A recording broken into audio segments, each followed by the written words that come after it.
How's it going, everybody? It's the Delray. Hope everybody's keeping safe and well. I'm coming at you with a different kind of video. I know I haven't posted videos in general in a long time, but I think now is kind of a good time to do so. The people at Glarry Music Company reached out to me recently and asked me to do a review on one of the guitars from their channel. So I looked a little bit more into this company, and it looks like they produce a lot of really affordable guitars. So I thought, why not? This is a good opportunity. You know, a lot of us are stuck inside, we're working from home. And so a lot of us kind of get bored, and so some of us may want to develop some new hobbies, and what better hobby is there than playing the guitar? I mean, obviously I'm extremely biased. I think it's a good opportunity to learn a little bit more about some more affordable guitar brands and see if one of these is kind of right for you.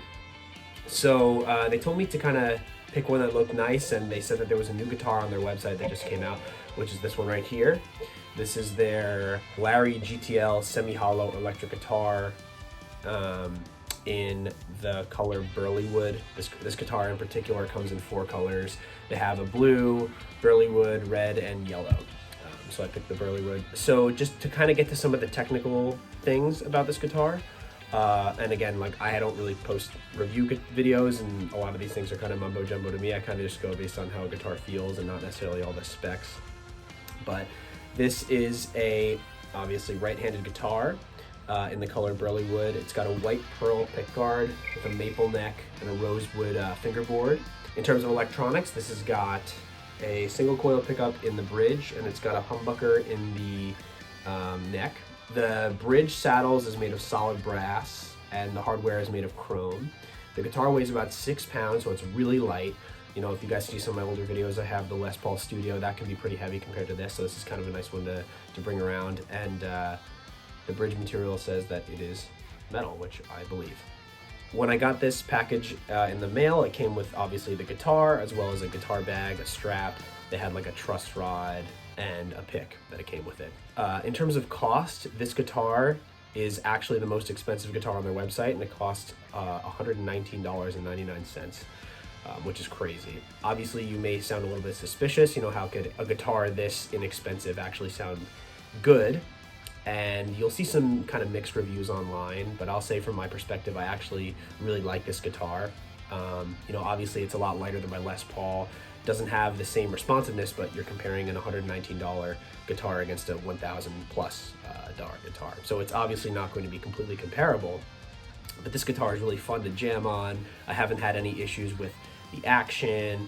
The only real thing that I've seen was the sustain is not as obviously as much as the Les Paul, so I can hit a note and it can kind of disappear a little bit quicker than I would want. But overall, the tone is really nice, especially in the bridge pickup. My overall assessment of this guitar is that it's a nice guitar for the purposes of exactly what I mentioned before. If you're just wanting to learn a guitar and have it kind of look really pretty, like obviously this guitar looks really nice.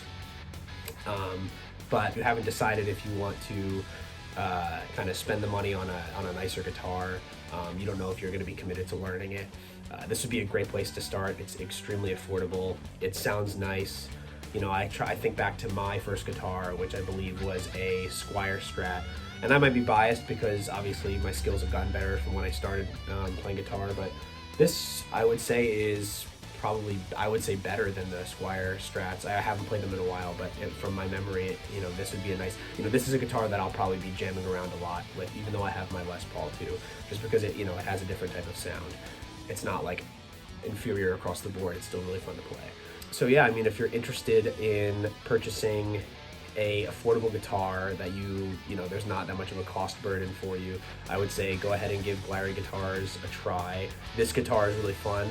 Me and the people who I'm speaking with at Glarry have talked about it, and it looks like I'll be reviewing a couple of more instruments from their website. So feel free to stay tuned for those videos. So I look forward to kind of hearing what other things they have on their website. So yeah, I mean, if you're considering, or if you're in the market for a guitar and you're just starting and you want to get like kind of a nice starter guitar that gets the job done, take a look on their website. Also look on YouTube to see some other people's reviews on them. My opinion comes more from like how I'm feeling about this. I don't really have a lot of the knowledge base for the technicalities behind all the different specifications that I listed before, but it's a fun guitar. I'm gonna continue to play it, and yeah, I would say it's definitely kind of worth its price point. And so now for the sound of it, I kind of put together a little sound bite. Some of you might recognize it from one of my older videos. But here's what the guitar sounds like. Hope you guys enjoy. See you guys later.